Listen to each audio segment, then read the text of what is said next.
What's going on, people? Match recap and player ratings from yesterday's game. Manchester United 0, Aston Villa 1. Another loss for United. Another abysmal display. Missing a penalty with a chance to draw it at the end, and we still can't take our chances. Little creation again. It's not good, and a lot of it has to fall on Ollie. And I'm going to say it. I'm Ollie out. He has to go. He's not going to go because he's got his comfortable place in the team. His coaching staff like him. The owners like him. The players like him. And he's everyone's best mate. So it's not going to happen, but it needs to happen. He has, I'm Ollie out. That's all I'm saying, because he's shown himself up yesterday. He can't, as I've said all the time, he can't go on the pitch and change it for the players, but he has a responsibility to change it in the ways he can, tactically, substitution-wise, and just having a set of balls about you. And I'm not seeing that from him at all. He's never on the sideline, giving instruction or trying to lead or, do you know what I mean, support and guide. He's always sat there with a clueless look on his face, looking like, twiddling his thumbs, thinking, well, I'm in this shit here, and I don't know what to do. Because that's what it says, even if he doesn't say anything. Because his eyes and his body language speaks volumes that he hasn't got a clue. And he gets lucky a lot of the time, and that gets him out of jail, because then people go to the stats and be like, yeah, but look at all these games he's won, percentage-wise. But you don't understand that he's got a huge, tremendous amount of luck, because he's getting out of tricky situations with luck. But because of that, people fall for it. Because he's a legend for the club, people fall for it, and then they want him to stay. But he's not got a clue on the tactical side of it at all. What is our style of play? We haven't got one. I'll look at teams like I'm watching Southampton Wolves. They've got more style of play than we do, and that's an issue. Because how are we supposed to watch our team and not have an idea of what we're going to do in a game? Because he doesn't know. Because he doesn't go into a game beforehand saying we're going to do this and do that. Apart from safety FC and put men behind the ball and that 2 defensive midfield role to have a security blanket for the defence. It's not good. It's really not good. And it's not good enough for a club of this stature. Dropped points yesterday, and it's just... We had a chance to pick points up on Chelsea yesterday as they lost, but we didn't. We lost too, and we slipped up. I mean, I'm not even surprised anymore. That's the thing about it as well. But what's the standards at this club? What's the level of, competitiveness and having a set of balls about you? Someone needs to tell Ollie that he's not doing a good enough job. But no one seems to be doing that. The coaching staff ain't doing a good enough job either. It's proving it on the field. It's blatant on the field that they don't know what they're doing. Fred and McTominay starting every game, pretty much. They're not good enough. They're not good enough. Aaron Wan-Bissaka, I thought he had a pretty good game yesterday, but going forward, he's a ghost. Because he can't deliver balls into the box. Luke Shaw, I thought, had a poor game yesterday, and then obviously went off with the injury. But at least most of the time, with Shaw, he's going to put set pieces in and whip balls in from crosses.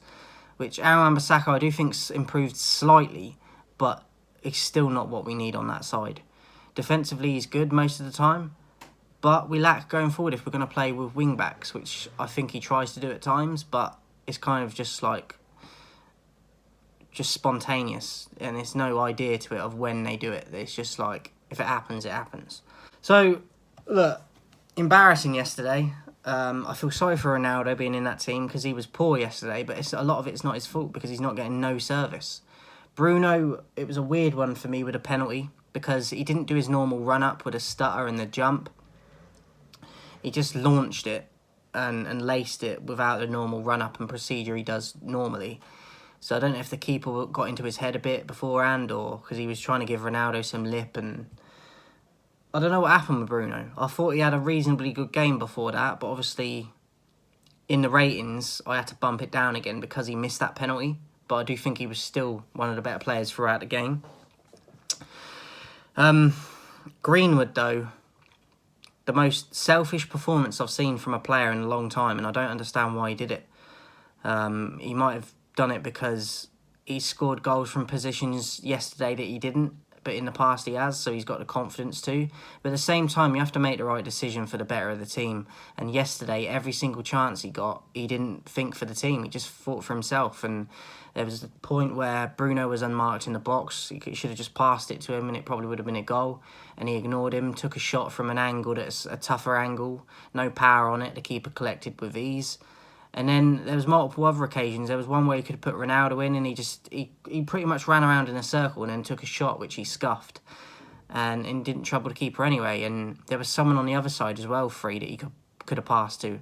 And he just held onto the ball and ball hogged it, put a shot away and didn't trouble the keeper at all. And I don't know why Mason played like that yesterday. I'm a bit confused by it because he mixes it up a bit. But yesterday it was all about him. And someone needs to tell him on the field during that can't be happening. It's all right doing it once or twice, but not throughout the whole game. And that's what he did yesterday. So I don't know what happened with him yesterday. Another thing for me is Cavani coming on as a sub. But it's his fault for the goal because it's his man that House scores. He's meant to be picking him up and marking him, and he lets him go, and it's a free header.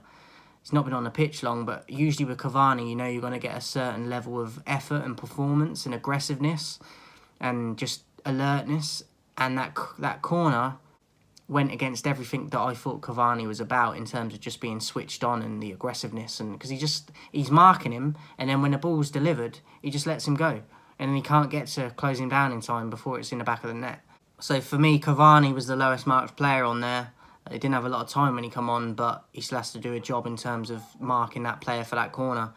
And yes, Bruno should have scored the penalty, but Cavani put us in the shit to begin with because he didn't mark properly. It was just a weird one yesterday. As I said, Cavani was poor for that. Shaw had a poor game, which rarely happens. McTominay and Fred were poor, which is just... I've got used to that now, but why do they continue to start over the likes of Matic and Donny and even Mata? And I don't get it. Pogba playing on the wing when he should be playing in one of them McTominay or Fred positions. I'm not a massive fan of Sancho. I haven't been impressed with him since he's come to the club, but he was on the bench yesterday and they put Pogba on the wing, which has worked in the past before we signed Sancho, bearing in mind that he had a lot of them good performances on the wing. But that's not his natural position. So why, even though I'm not a fan of Sancho, he's more of a natural winger. So why have a natural winger on the bench and force Pogba on the left when he should be dictating the play in the middle of the pitch where he's best? So for me, that comes down to Ollie again.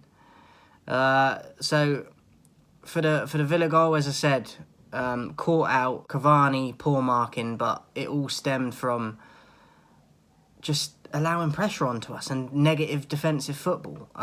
Shaw got caught out numerous times in the game as well before he got injured and put his team in trouble. So it was a weird one from Luke Shaw yesterday, and I'm hoping that this injury that he picked up isn't a serious one. Harry Maguire also went off injured, but I actually thought Maguire had an alright game before that. He made that one dodgy pass to David De Gea, but other than that, I thought he had a good game. But yeah, not a good performance yesterday, and the likes of Ronaldo and Bruno are being wasted. I know Bruno missed a penalty yesterday, but most of the time he's scoring them. But I feel sorry for Ronaldo, because if we continue to play like this, in performances like this, with little tactical idea, and he's going to be off, he's going to be leaving, and I can't blame him for wanting to, because this club is not the same club that he left originally. It's not the same, and there's a lot of issues to be addressed. But I don't think it will be addressed anytime soon. But let's get into the player ratings. David De Gea. Look, originally I saw him moaning at Maguire and someone else at one point for, I think it was Aaron Wan-Bissaka the other time, for balls that he played out and the players. Like, he had to go at Maguire for that pass, which on first viewing I thought, what are you moaning at Maguire for? You should be ready and alert either side of the ball where it comes to your right or your left foot. But seeing it on the replay, I do think Maguire's in the wrong for his pass. It's dangerous, it's too quick, it's too powerful for the distance that he has to pass the ball to De Gea. And it's just dangerous across goal like that, because it's inviting mistakes and it's inviting the people pressing on the other side of the opposing players to get a goal. So I do think that one was on Maguire. There was another one though where De Gea tried to pass it out, so I think it was Aaron Wan-Bissaka. and it didn't quite reach him, I don't think, or he made a mess of it. But that one was on David De Gea for me, because he didn't put enough power on it that time, and it nearly got intercepted. So for me, that one was on David De Gea. So I don't like the keepers moaning at a defence when it's actually the keeper's fault. Now, one of them, I think Maguire was at fault for, but I think the other one, De Gea was at fault for. So I would give De Gea a 4 for yesterday, which is just below average, because he was moaning a bit too much, and one of them was definitely his fault for me, and he has to take some responsibility for that. Aaron Wan-Bissaka, I would give a 6-2. I thought defensively he was very good, wasn't really troubled. Going forward, he was a ghost, but I come to expect that from him. But I'd give him above average just on the defensive side, so a 6. Varane I thought was solid. Varane would have got my man of the match, so he would have been my man of the match yesterday, Varane. But why are we playing a world-class centre-back and then putting 2 defensive midfielders in front of him? He doesn't need them. He's good enough to deal with the pressure. But yeah, Ollie still does it. But Varane gets a 6. Maguire also I'd give a 6-2. I thought he was solid. Apart from that one pass to De Gea, I thought he did well. So a 6 for Maguire as well. Unfortunately, he went off injured. Shaw, I thought it was one of his worst performances I've seen from him for a long time. Got caught numerous times and then went off injured. Give him a 4. Not the usual Shaw. Don't know what happened. McTominay and Fred both get a 4 as well. Hardly notice them in the game in their position. From their position, they should be dictating the pace of the game and the style of it and creation, and there was none of it. They're weak on the ball, make unforced errors. There's one point in the game where Fred tripped over the ball and there was no one even near him to put pressure on him, but he's still making them sort of mistakes. So they both get a 4 for me. Greenwood, I thought started off brightly, but then the selfishness took over. So I don't like to see that from him, regardless of the talent and ability he's got. He's got to learn that he can't be that selfish. So a 4 for Greenwood. 6 for Bruno. I had him at a 7 originally, but then he missed the penalty at the end, so I had to bump it down slightly. But I do think he was above average with his overall play and passes and stuff that he done in the game. So I'd give Bruno a 6. Pogba, I'd give a 4. I didn't think he influenced the game. A lot of it, though, I don't think is his fault, because he's out of position for me. He should be in McTominay or Fred's position, but Ollie played him off the left. He had a few chances where, like half chances, not really involved in the game enough. So 4 for Pogba. Ronaldo started brightly for about 5 minutes, then had no service, none of the ball throughout the game. So it's not really his fault that he got a below average, but I had to give him a below average because he just wasn't involved. But a lot of it isn't his fault, so I feel sorry for him. A 4 for Ronaldo. And in the subs, we had Lindelof, Dalot and Cavani. Dalot come on for Luke Shaw at left back, and I thought he did all right, to be honest. I thought I'd give him an average. I thought he wasn't outstanding, but I thought he did okay. So a 5 for Dalot. Lindelof I would also give a 5 to, average again, but I think he did a job when he come on for Maguire. Nothing outstanding, but I thought he was good enough. So a 5 for Lindelof, and then Cavani gets a 1 for me because of that set piece corner. It's his man that he lets go, which the goal comes from, and there's no excuse for it. So Cavani, as much of a fan of him I am, he's got to take some responsibility for that, and he has to get a 1 for me. Ollie could arguably get a 1, but I'm going to give him a 2, but it's really not that much of an improvement. When a 10 is the best you can get and you get a 2, it's a joke. And I'm fed up with him. I'm fed up of him making the wrong substitutions. I'm fed up of him starting McTominay and Fred. I'm fed up of him sitting on the sideline looking lost and twiddling his thumbs instead of being on the standing on the sideline and directing his team, showing them that they can do it and giving them some belief. Because if you're sat on the sideline and it's going wrong and they're looking over to you and you ain't got no answers, they're not going to believe in you. You can be their best friend all you want, but you got to be a leader as well. You're the manager. And I don't see that from Ollie at all. You look at all the other managers, they're on the sideline throughout the game. And we don't get that with Ollie. We don't even get it a lot with Carrick or Phelan. So I think that whole system needs to change in terms of the coaching and the management, because it's not where we need it to be. I would give Ollie a 2 yesterday, because we could have drawn that with a penalty if it had gone in. But again, I'm kind of glad it didn't, because it would have been another one where people wouldn't have gone as mad because we got a point. But it sugarcoats the problems at this club. And a lot of it falls on Ollie. A lot of it falls on the players as well, but a lot of it has to fall on Ollie and his coaching staff. And I'm fed up with it now, because we should be winning titles. And we shouldn't be losing these types of games. We can't be in a title race and be considered in a title race or one of the big four when we're losing these types of games. We should have beat Villa yesterday, but we didn't, because we don't have a clue of what our style of play is, or playing position, or McTominay and Fred starting over the likes of Donny. Like, Donny's going to leave soon, and I can't blame the guy. Every one of us would be, in his position, would leave. He's got every right to, and we're not giving him a chance. Again, I'm not a fan of Sancho, but he's more of a natural winger than Pogba. Put Pogba in the middle and play Sancho. At least you've got a natural winger on there. But he didn't do it. And that's coming from someone that's not really a Sancho fan, but that's just basics. So I'm not pleased, I'm not happy, and we got a tough set of fixtures for October now. It's a joke. It's really tough. Villarreal coming up very soon. And just the October fixture list for Manchester United is a joke. He's probably going to get lucky and we'll probably get results, and then he'll stay even longer and it'll sugarcoat over all the problems, and people will say, oh, get behind the team and the players and the manager.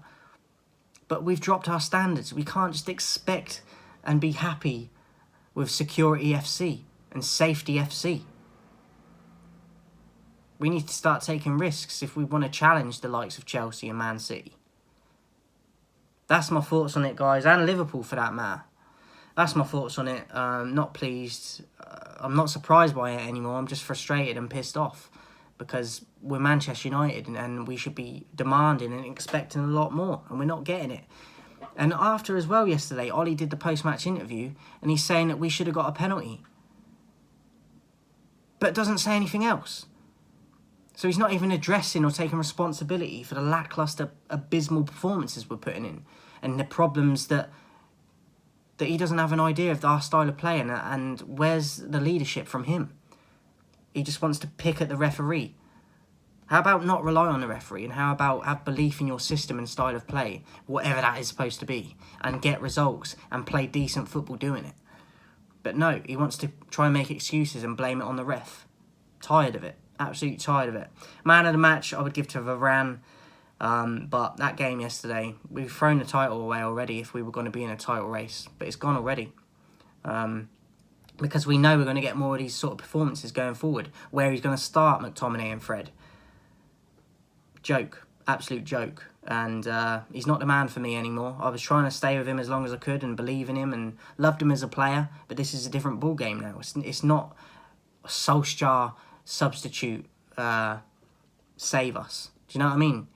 He's not a super sub now anymore. It's a different ball game. He's a manager now, and we're not getting what we need to get from him. So I think it's time for a change. I can't see it happening anytime soon either, but that's how I feel about it. Disappointed, and we're just going to have to see how October plans out now, because I'm extremely worried with the fixtures we got coming up just in October alone. I'll speak to you soon, guys.